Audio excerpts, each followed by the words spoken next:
bom dia!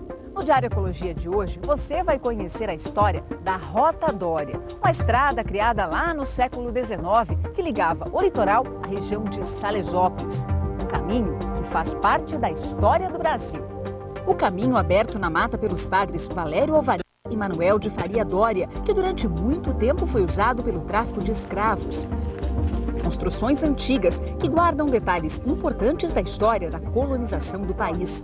As fazendas que foram construídas no caminho da Rota Dória, importantes propriedades que ainda preservam ambientes e objetos do século passado, que podem ser apreciados pelos visitantes.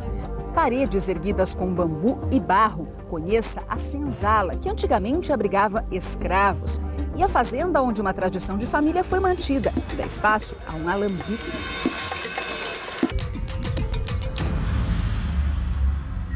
A Estrada Dória foi aberta durante uma expedição e nós fizemos o mesmo caminho que aqueles velhos desbravadores. Encontramos ruínas, fazendas, igrejas abandonadas.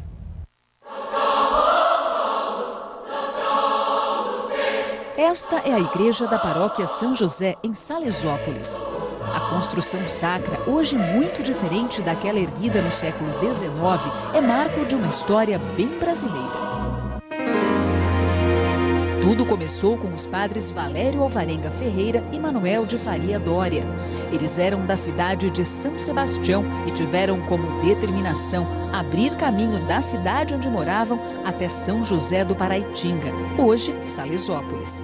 Para tal feito, precisaram abrir caminho na Mata Atlântida e assim o fizeram. Por muito tempo, a chamada Estrada Nova serviu como meio para viajantes e tropeiros fazerem negócios. Todos passavam por ela. Uma ligação direta para o litoral, um caminho aberto para a passagem de pessoas e mercadorias. Com a morte do padre Dória, assassinado em uma emboscada, a estrada deixou de ser uma rota oficial, foi abandonada, esquecida. E com o tempo passou a ser usada como caminho clandestino para o tráfico ilegal de escravos. E é esta a história que vamos reviver, que vamos contar. Um grupo formado por historiadores, turistas e pesquisadores que fez boa parte do caminho aberto no século XIX. E o Diário Ecologia foi junto. Claro que hoje quase toda a estrada já foi tomada novamente pela mata. Mas os historiadores, quando refizeram o mapa, descobriram que a estrada, hoje batizada como Dória, passava por várias fazendas, que na época usavam os escravos como mercadoria. Começamos nossa aventura neste sítio arqueológico, em São Francisco, cidade onde a estrada teve os primeiros caminhos abertos. Na verdade, o caminho não passava por aqui, mas segundo pesquisas, era nesta fazenda, construída bem no alto do morro, que chegavam os escravos africanos, para depois seguirem caminho até seus compradores.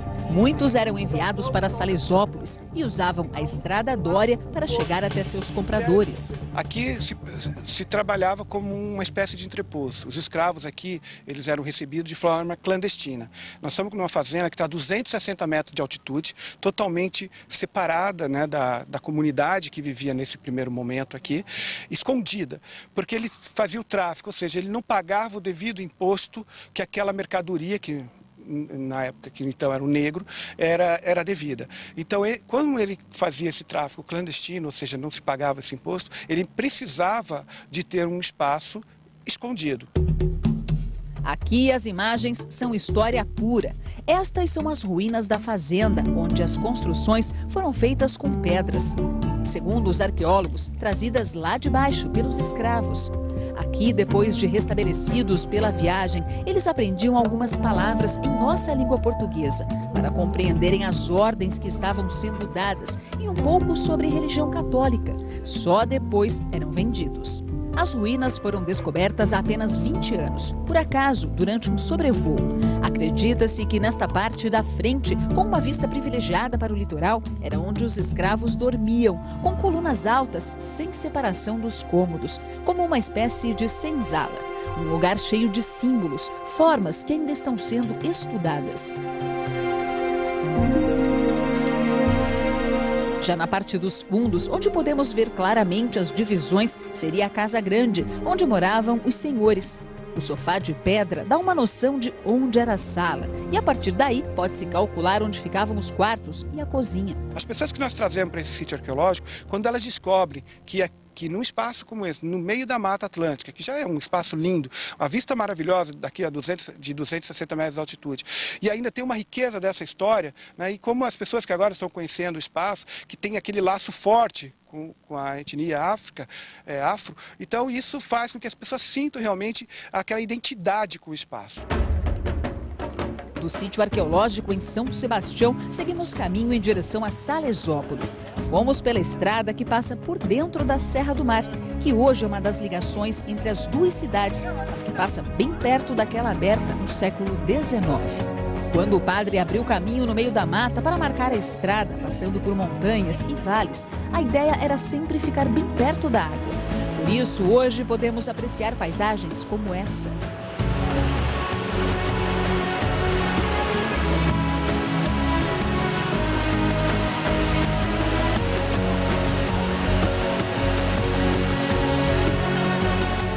Uma das montanhas mais altas no caminho, a cruz que se formou na pedra, para os fiéis, é um sinal de que o padre passou realmente por aqui.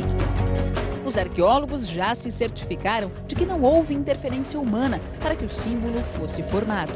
Se a gente olhar essa história do Padre Doria, como ele se preocupava com o desenvolvimento da cidade de Salesópolis, não somente para os grandes, para aqueles que tinham dinheiro, mas para a população em geral, e como que ele foi combatido e como ele foi eliminado e essa estrada toda foi eliminada, eu acho que é importante, a partir dessa rota, se resgatar essa questão da cidadania, porque quantos ícones a gente tem na nossa história de modelos de cidadania? Toda vez que a gente vai para o litoral, a gente vê essas placas, parque estadual, proibida a entrada, a gente não sabe nem que existe esse acesso.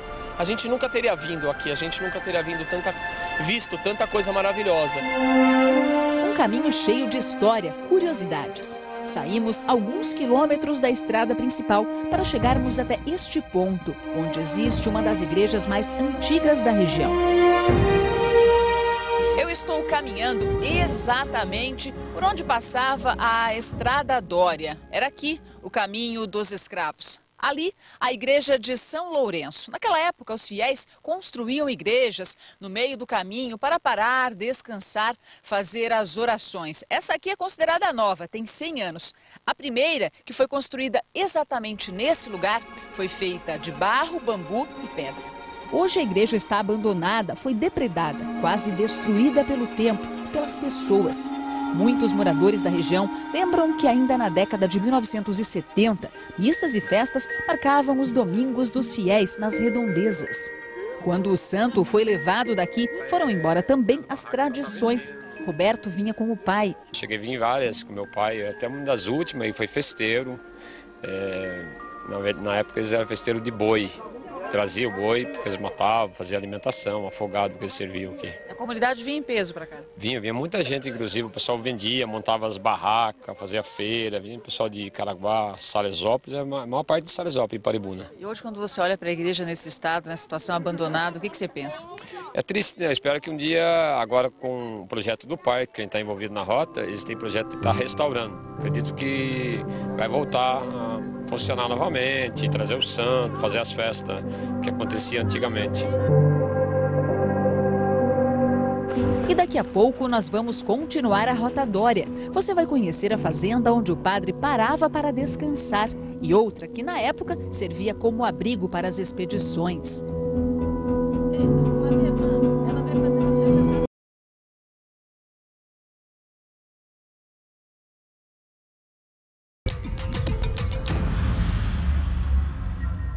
A pé, a cavalo, fazer uma expedição no século XIX não devia ser uma tarefa muito fácil. Por isso, os desbravadores faziam paradas estratégicas em algumas fazendas. E elas existem até hoje.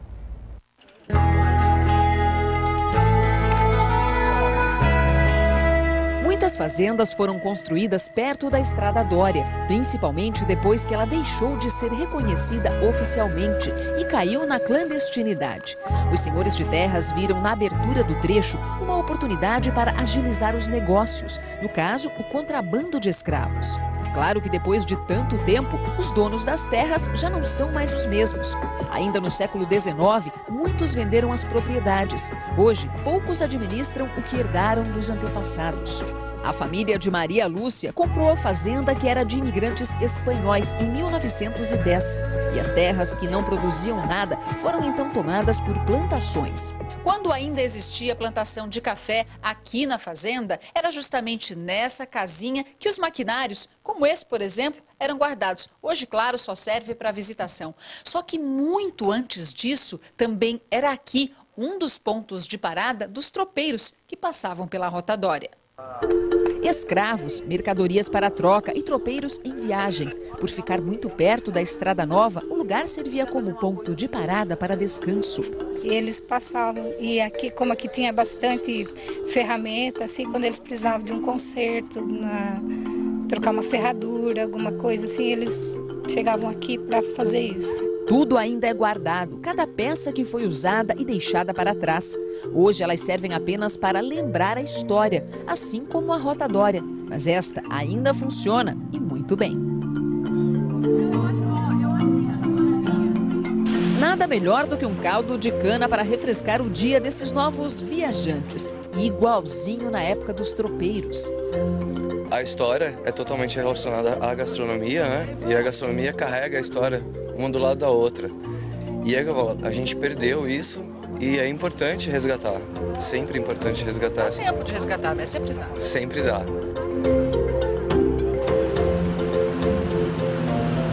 Embrenhada na mata da fazenda, a cachoeira de águas limpas servia para o banho dos viajantes. Hoje, claro que precisamos de pontes para passar de um lado para o outro. E certamente existe menos vegetação do que no século XIX. Mas a preservação do local nos dá uma ideia do que acontecia aqui e da importância do lugar para quem estava em viagem. Maria Lúcia e o marido ainda têm as mesmas características do passado em toda a propriedade. A casa é a construção mais antiga, erguida pela bisavó e preservada até hoje, quando passou a ser conhecida como Casarão do Café. Ele mesmo fez os tijolos, né? Os camaradas e tal, montou a olaria, fez os tijolos e construiu essa casa com os terreiros, plantou café, daí que ele começou a movimentar essa fazenda. Registros confirmam que tropeiros e escravos paravam no casarão para descansar. Mas era nesta outra casa que Padre Dória e os companheiros de viagem dormiam quando faziam o percurso. Ele era muito amigo da família, então ele ficava aqui nesta fazenda. Então, existem documentos, inclusive, de agradecimento desse pernoite ou dessa alimentação. A fazenda fica já em Salesópolis. A casa é a mesma do século XIX. Paredes, portas e janelas que resistiram ao tempo e hoje são como uma espécie de livro, carregado de curiosidade e imagens marcantes. Os visitantes que fizeram o mesmo caminho que o padre puderam entrar e conhecer um pouco da história dos que moravam aqui. Alguns objetos, como potes, baús e até marcadores de ferro para animais e pessoas, são preservados. Tatiane, quando casou com um dos herdeiros da propriedade, veio morar nesta casa. Foi quando começou a vasculhar os cômodos, fechados há muitos anos. Aí descobriu a verdadeira história do lugar. O que você encontrou primeiro aqui disso tudo? Esta caixa. O que tinha dentro dela? Dela estavam as escrituras das primeiras posses. A casa guardava documentos históricos importantes, além de escrituras, cartas, comprovantes de compra e venda de animais e documentos de posse de escravos.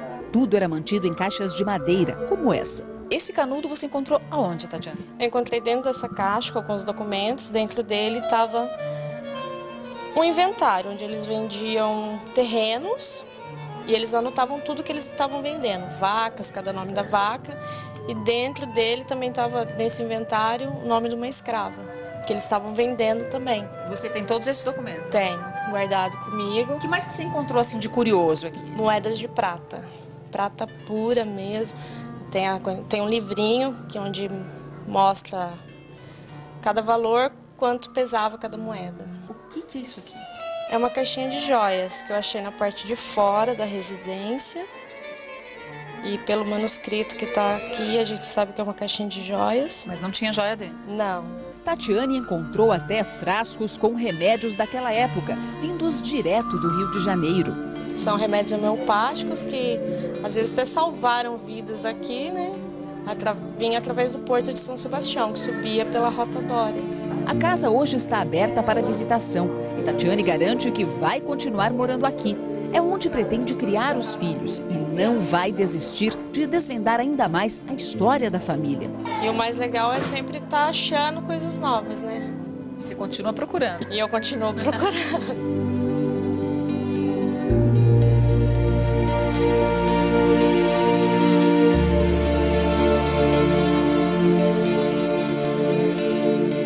E a seguir você vai conhecer a fazenda que estava no caminho da Estrada Nova e hoje é um alambique. E a senzala onde os escravos eram comercializados nos trechos finais da rotatória.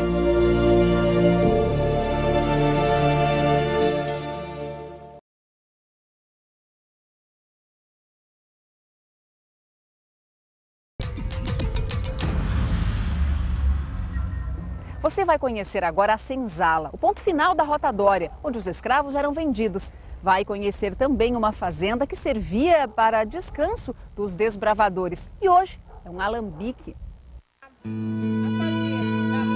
Uma das fazendas por onde a rota passava era esta. Hoje, no lugar da Casa Grande e das plantações, existe um alambique. O documento que confirma a passagem da rotatória por aqui foi entregue ao dono da propriedade. Nem ele sabia o que aconteceu aqui no passado, mas agora vai abrir as portas para a visitação. Pode vir turista de fora, né, de São Paulo, que desconhecia de muita coisa assim, e até do próprio município que nem sabia disso de direito.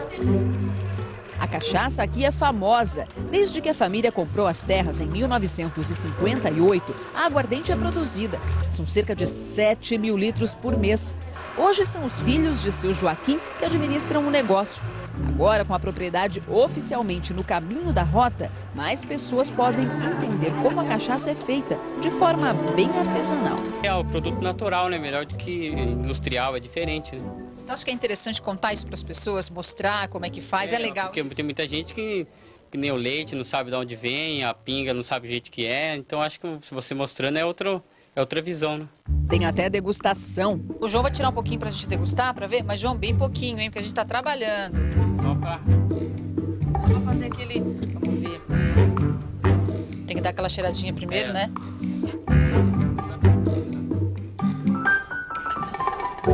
Forte. Bem forte. 46% de álcool. Acende até fogueira. Mas a que provamos é novinha, feita há poucos dias. Segundo João, quanto mais velha, melhor. Saímos do alambique e seguimos caminho até esta propriedade. Este é o casarão senzala, o lugar onde os escravos ficavam antes de serem entregues aos compradores, uma espécie de entreposto comercial. Aqui é o final da rota. Eram aqui que os escravos vinham para ser comercializados. E aqui não vendia-se só escravos, era o sal, era o fumo, era a farinha, as mercadorias que desciam e as mercadorias que subiam. Por quê? Porque, na verdade, havia uma troca de mercadorias, havia uma troca de gêneros entre o Planalto e a praia. O curioso é que o casarão ainda tem as mesmas características do século XIX. Podemos perceber isso nas paredes, nos móveis e objetos. Não só o casarão senzala, mas todos os casarões, parece que você está entrando novamente na história. Você se sente no século XIX. Aqui nós temos objetos que são incompreensíveis para os tempos de hoje, mas que na época tinham todo um contexto e que eles mantiveram mesmo sem saber da história.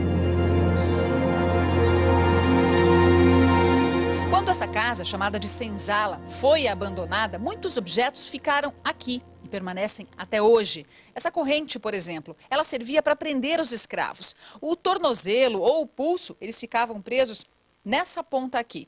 Já naquela outra ponta lá em cima, era o pescoço. João é um dos donos da fazenda onde está a senzala. Ele nos contou que o tataravô ocupou as terras assim que elas foram abandonadas pelos primeiros donos, que se mudaram para o Rio de Janeiro a convite da coroa, deixando tudo para trás. Até hoje, a família guarda cada objeto encontrado. Tinha os guilhões que tem nos pés, as algemas, só que essas peças, hoje só sobrou a corrente. Outros herdeiros devem ter levado sumiu daqui, só ficou a corrente. E aí, passado um tempo, foi encontrada aquela peça que está na ponta da corrente, que é uma gargalheira que prendia no pescoço. Então foi um achado importante que compôs a corrente. Claro que as paredes, já na época erguidas com bambu e barro, são refeitas com o passar do tempo. O material, apesar de resistente, sofre corrosões ao longo dos anos. Mas as portas e janelas são as mesmas da época dos escravos.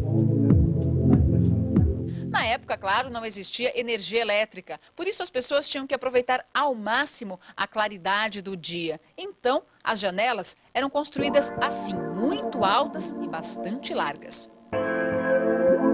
Os senhores dos escravos não moravam muito longe da senzala. Ocupavam cômodos construídos bem próximos, que hoje fazem parte do mesmo ambiente.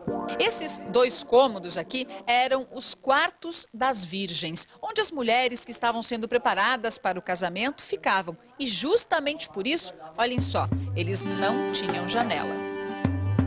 Fazendas, igrejas, senzalas, construções no caminho da rotatória que carregam até hoje símbolos importantes da história dos negros, dos escravos, da história do Brasil.